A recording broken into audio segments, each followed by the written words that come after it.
Good afternoon. My name is Willie Chappell. We are here to highlight the power of radical forgiveness.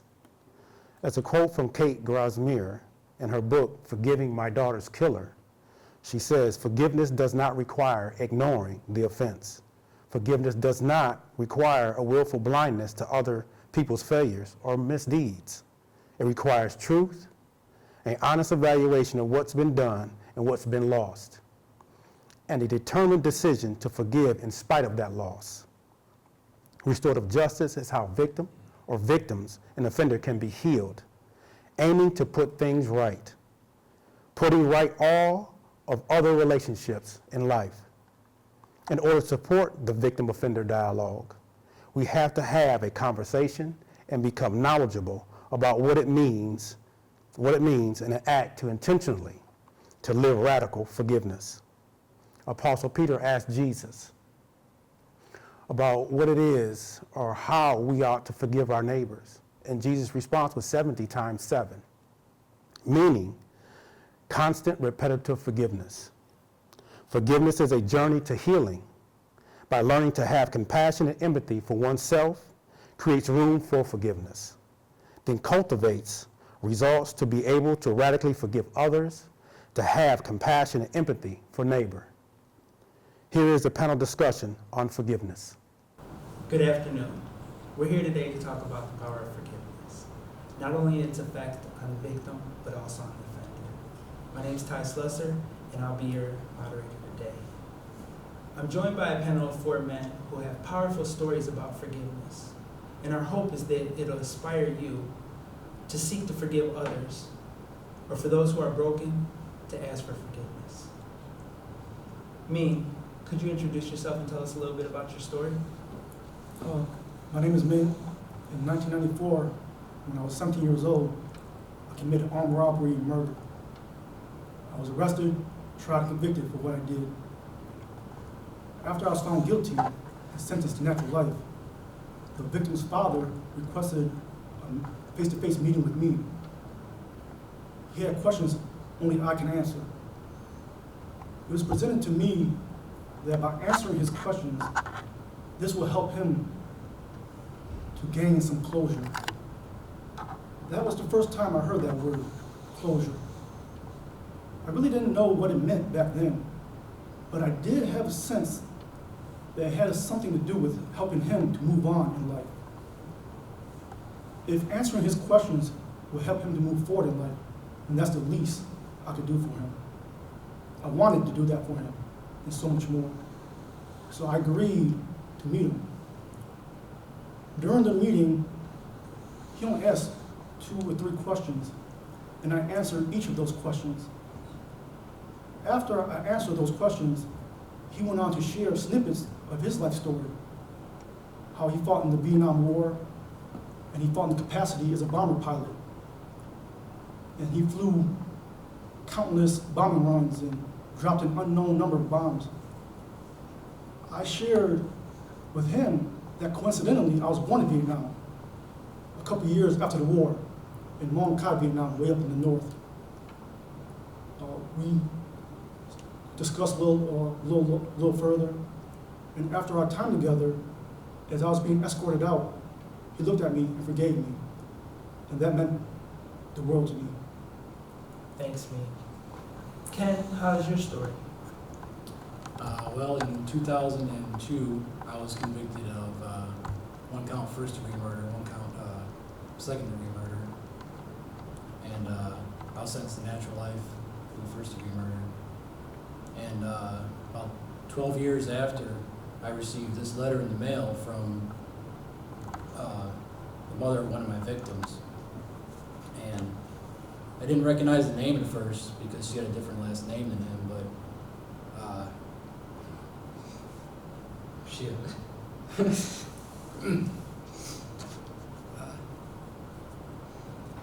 is the first time I talk about this.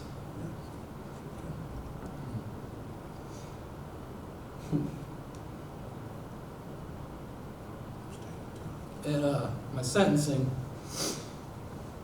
she was the most outspoken and angry, which was a surprise to get a letter from her. And as I read it, I realized that I had defined a lot of what I had done, let it define my actions. And for years I was depressed, I was suicidal, because I felt I didn't deserve to live because of what I had done. And this is why the letter from her meant so much, is because, like I said, she was the most angry at my sentencing. And in the letter she discussed how she started a new walk of life with God, and she started going to church, and her pastor had informed her that in order for her to move on, that she needed to learn how to forgive. And as I was reading the letter, I realized that if somebody that was that angry, and rightfully so, could Sorry, Ken.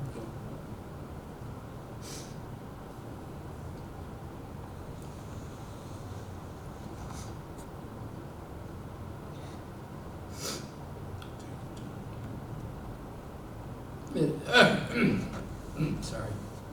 If she could forgive me, then I could start to forgive myself and not let it define everything I do and the control of my thoughts and actions. And I know if it wasn't for this letter, that I wouldn't have tried to join out for the CPI program, because I wouldn't have thought that I was worth bettering myself. And I don't know if I would honestly be here. Thank you, Ken. That was very powerful. Val, why don't you talk a little bit about your story? In 1998, I was convicted. I was tried and convicted for taking the life of Jeffrey Owens. At my time of sentencing, his mother, Mother Geraldine, stood up in my sentencing. She looked at me in my eyes. She told me, "I forgive you because I'm a Christian." And God told me I must forgive. I was still bitter, angry. I couldn't receive that forgiveness. I didn't know how to. I didn't forgive myself. I was a born-again Christian.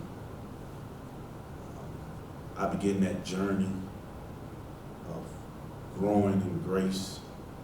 And after 15 years of her constant writing me, we were neighbors. And so she would go across the street and visit with my mom, and she would ask him to, can he call me? Can we tell him to call or just reach out to me? I just couldn't do it. After 15 years, again, I lost my mom, and God pulled on my heart, and I called. I made that call, and I repented for what I did. That was one of the biggest things that ever happened to me in my life. Walking in that forgiveness, actually releasing myself finally.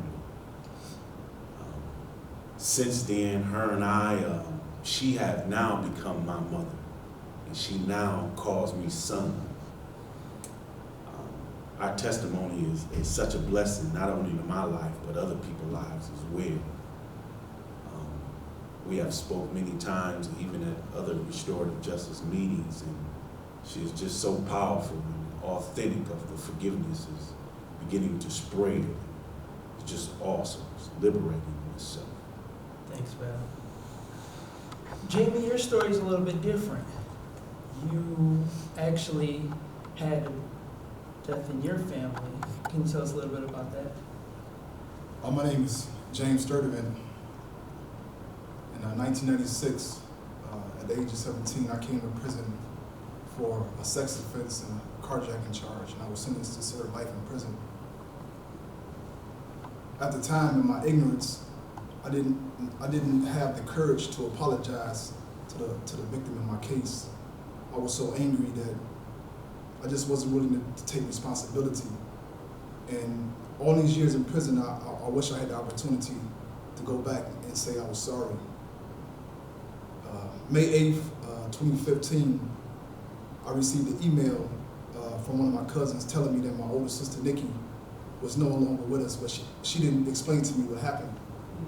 And so I called home and asked, what happened? My sister was only 40 years old. And it was told to me that her boyfriend had shot her in the back of the head as she was trying to leave. I was livid. All I thought about was, I'm gonna run into this guy in prison, and when I do, I'm gonna kill him. I was angry. He had took my sister. Me and my sister had just became really, really close, and I looked forward to like having a future with her, and all of that was gone. Just so happened, the guy, the prisoner that was next to me, who was a friend of mine, was next to me when I got the information. He was in prison for committing 2 murders. And so after I told him what happened, I went up to my cell, and I was in my cell and I was just crushed. And I believe he asked the police, could he come into my cell? So he came in my cell and he was just quiet. He just sat in my cell with me. And I was angry, and I had the thought in mind. I don't know if I verbalized it. I don't remember if I verbalized it or if I just thought it. But I thought, how can somebody kill somebody? Because I wasn't in prison for murder. I didn't understand that. And when I thought that, I looked at him and I wondered, what was that moment like for him? To be with someone who was a victim of a murder. And because I was so grateful that he had the courage to come and sit with me in that moment, knowing that if it was a man whose daughter or mother or sister was a victim of a sex offense, I don't know if I can go and console him. I would feel responsible some kind of way.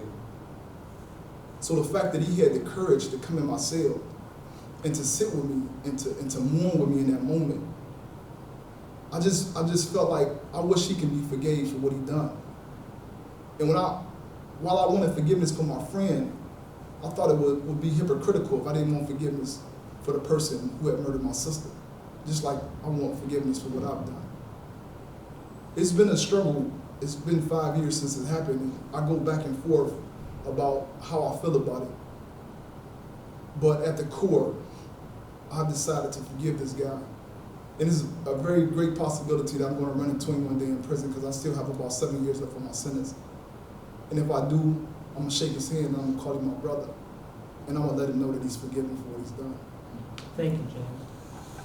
Val, in your case, I was wondering, has the victim's life, Mother Jerlyn, has her life changed by forgiving you? And if so, how? It has quite a bit. One of the first things that she said once she got that phone call, she actually dropped the phone and said, I prayed about this. You don't know how long I labored. And me and other folks just praying that this moment would take place. And so her life has changed radically as well as mine. Forgiveness have gone both ways, on both sides of the fence. So it looks different at times, but yes, her life has changed quite a bit. Thank you. To the letter you received, were you able to respond? And if so, what are some of the things that you said? Yeah, it went through her pastor, and it was read at one of her Bible studies at her church. And I explained to her everything that happened that day. And, you know, I explained to her how sorry I was for taking her son's life, but I also apologize for ruining all the other lives, like of his children and his siblings and his father. And I realized that there was a ripple effect. It wasn't just him, it was dozens of other people's lives that I had damaged, if not ruined, because of a split decision in action. But I had told her that if I could go back, I would do anything to be able to bring both of my victims back. And I told her that I didn't deserve her forgiveness. I'm glad she gave it to me. And I know that just simple saying I'm sorry wasn't really enough, but that's all I could offer her. Thank you.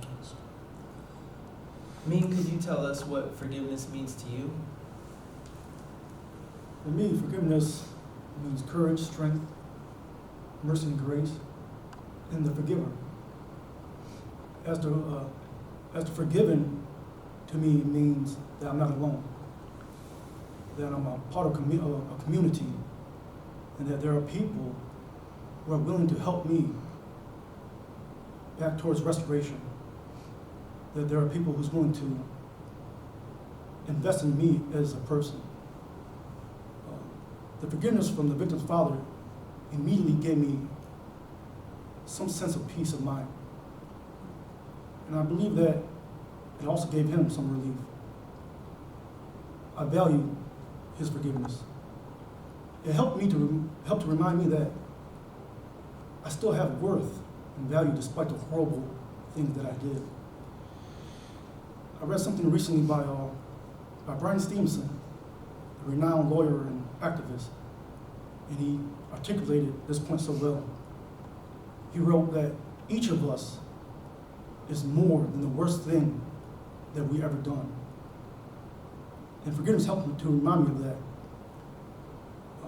I had found myself in a deep hole of my own making, and the hand of forgiveness from the victim's father helped to lift me up out of that hole faster than if I had climbed out of it on my own.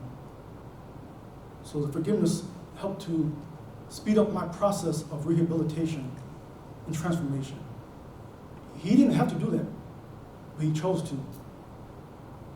And he did that for me. And looking back, I realized his forgiveness was instrumental in my healing. And I also believe that by the act of forgiveness, it helped to lift some weight and burden off of his shoulders also. Thank you. Jamie, how did forgiveness change you?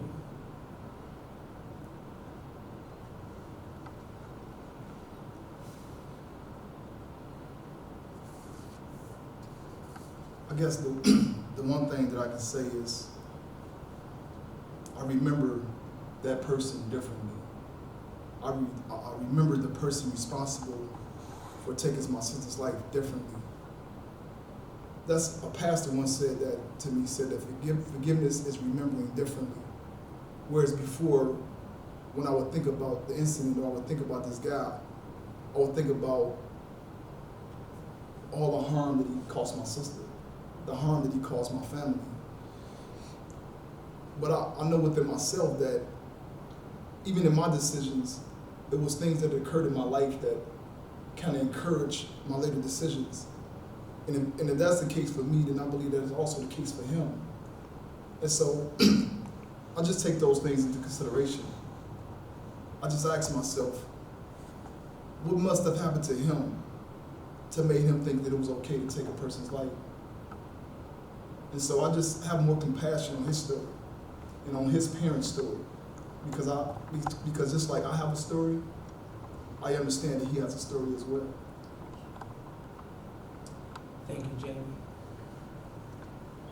Well, we've just heard some powerful stories of forgiveness. Our hope is that we can get victim offender dialogues more often and more meaningful in the Michigan Department of Corrections so that we can have more stories like this. Thank you.